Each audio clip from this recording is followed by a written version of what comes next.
Hey there, I am back with another deck review, and today we're going to be looking at Castle from Make Playing Cards. Now, a lot of people know MPC for their work with prototype decks because of the fact that they'll do very small runs of cards down to a single deck of cards. In fact, I use MPC for the prototypes for my own Rattler Gorge deck, and lots of other creators have done the same. But they're also capable of doing much larger runs of decks. And in fact, they did a full campaign for a 2,500 deck run of Castle on Kickstarter earlier this year. And the deck you see here is the result. And this deck not only showcasing their ability to do much larger runs of decks, but also showcasing a brand new card stock. This one features something they call the Eco-Herbage stock. It's an eco-friendly stock made from the leafy parts of plants and grass to produce a really beautiful, natural feeling deck, and one that's good for the earth at the same time.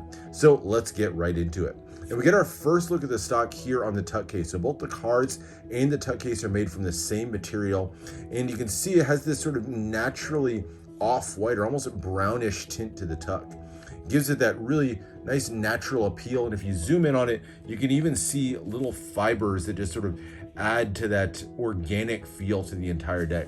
It's a really cool stock. It has a great feel to it, just kind of a nice natural texture to it. And then the design is kept very monochromatic to kind of give you that organic feel still felt throughout it. You can see the castle, that medieval castle off in the distance with castle playing cards in the center. Lots of white space on this one, and then it's framed up with some vines and branches, some bushes down here in the corner. Very clean design to it overall. Has that hand-sketched appeal to it. All the artwork on here started as hand sketches that were then digitized. So very simple, kind of a plain, but to me, pretty appealing front to the tuck box. As you turn to the side, you get medieval times playing cards, life in the Middle Ages on the other, and then on the top just says medieval. A little bit distracting to use 3 different fonts for the 3 sides, and then a 4th font with a more modern ad copy font there on the bottom. Wish they kept the fonts a little bit more consistent. Well, down here you can see the ad copy for MPC, made in China, as well as the barcode. And then the back features an image of the back design of the cards. We'll look more at that in a second. And then it finishes out with the standard MPC Eco-Herbage seal there, done in that bright green. Definitely a distracting seal. I know they wanted to get Eco-Herbage mentioned in there, and the green sort of gives you that nod that it's a sustainable material used, but stylistically could have done without the seal for sure. As you open it up, a little bit more copyright information there on the inside, and then Eco-Herbage mentioned again, and then nothing printed on the interior of the tuck. So a really nice, interesting feel to it. It's kind of a thinner stock, but still feels nice, fairly sturdy tuck box there. So there's the tuck, but let's get into the cards, and we'll start with the back design. And here it is. So same artwork that we saw on the back of the tuck case here, but all done on that Eco-Herbage stock. They call it the C27 stock, or as if they use it for the tuck, they call it the T27, so card stock and tuck stock. But you can see that kind of nice smooth finish, and we'll talk more about the finish and the handling of the cards as we get to the end of the video. But features just an image of a 2-way castle here in the center. It's a castle before and after a great battle has been waged. So you can see the castle standing proud on one side, and as you flip it to the other, the castle now has been ravaged and kind of torn down by the invading armies, and has the vultures flying over in the sky there. Has some simple little elements in the corner, some simple little filigree elements in the 4 corners, and then a lot of it made up of this black space. Would have liked to have seen more of that detail filling in some of the black space. Definitely a little bit more empty space than I would have liked on the cards, but really nice artwork and that hand-drawn artwork in the center there. And then finishes out with a micro thin poker border around the edge and that sort of off-white brownish color of the rest of the stock. So there's your back design. Not too bad at all. The 2 jokers are kind of mirror images of each other, or reflections of each other. And again, following that scene of a castle before and after the battle. So before the battle, you can see the king reaching out and looking at his subjects off there in the distance. You can see the castle there all perched on the cliff. and you know, the farmers tilling their fields at the bottom. But then as you switch to the second hand-drawn Joker, you can see the king dismayed looking over the battlefield, and even the crosses and the graves of the fallen soldiers there at the bottom. So again, really nice artwork, a lot going on, and all done in that hand-drawn style that really kind of lends itself well to the theme of the deck overall.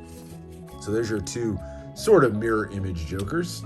The 4 aces in the deck all feature really nice artwork in the center. Ace of Spades, marginally speaking, is the power ace, has MPC mentioned there at the bottom, and then features that sort of armored spade pip there in the center, and then crossed with different weapons of medieval times, things like the arrows in the back, or those halberds stretched up at the top. You can see the sword handle or the hilt of the sword there at the top. So again, really nice artwork on this one. A lot of empty space. I think that spade pip could have been even bigger, would have looked even nicer. And then features a nice, easy to read pip and index in the corner. The other 3 aces all feature equally ornate designs in the center. The ace of heart definitely has a more floral design to it, with the flowers curling their way out of there.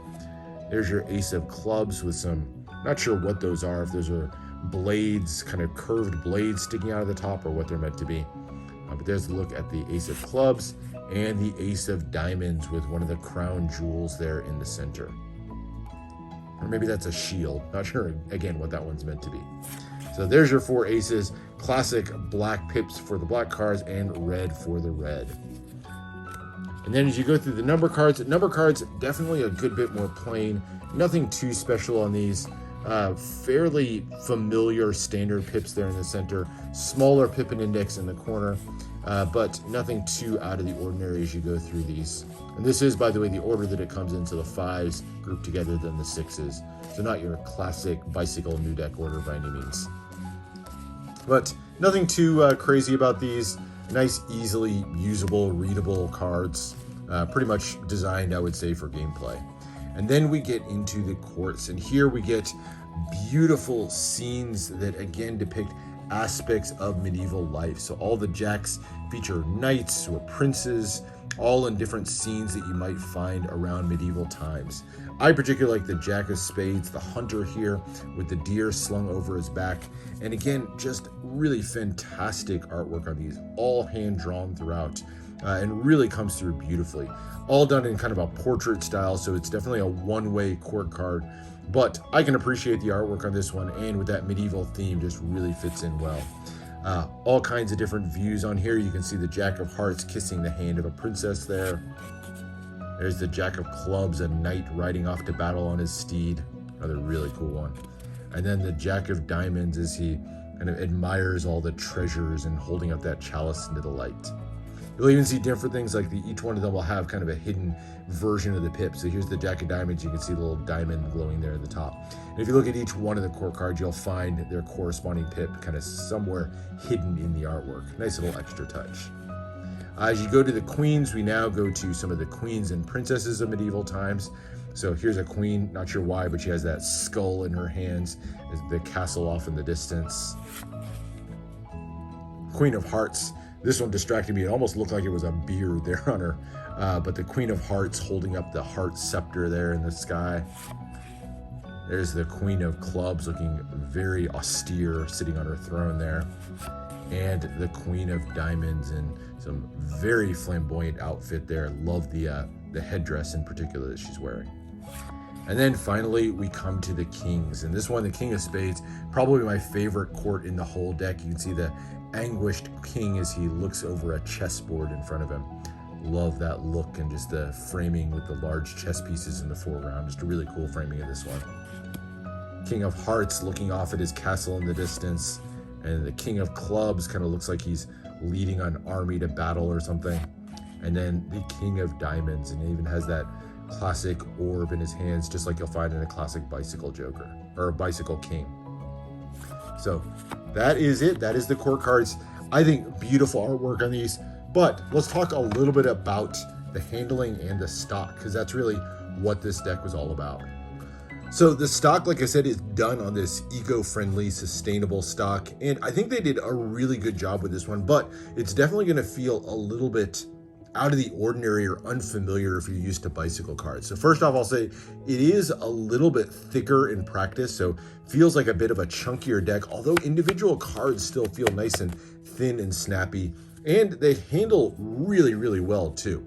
So considering they're not using your classic air cushion finish or a linen finish like you'd find with Cardamundi, these are instead done with a water-based finish that they apply onto this paper. So it kind of gives it a smooth, almost glossy finish to it. You can see no real bumps or regular pattern on this one, just that slightly textured pattern. But overall, it works really, really well. So no complaints on the handling of this one. I was actually really impressed. I came into this one super skeptical. You know, I'm no cardist, but particularly for gameplay or something like that, this is a more than suitable deck for gameplay. The handling, the shuffling, all that, still going to handle extremely smoothly. So no complaints on that front. Just a really interesting stock. Doesn't feel, I don't know, my first impression, I gotta say, was it felt like a bit of a cheaper stock, but the more I handled it, the more I really liked it. I think it just feels super smooth in the hands, something a little bit different if you're used to holding those USPCC or Cardamundi decks. I think this is a great alternative to take a look at. So no complaints on that. Definitely an interesting new addition to cardstocks, and for me, one of the best handling new, I guess I would say, cardstocks or finishes that I've seen around. So good job to MPC on that. But anyway, that is the look at Castle playing cards. Hope you enjoyed this one. I'll put a link down in the description if you want to check some of these out for yourselves. But in the meantime, make sure to subscribe for more deck reviews, more unboxings. Let me know what else you want to see, and I'll see you for the next one.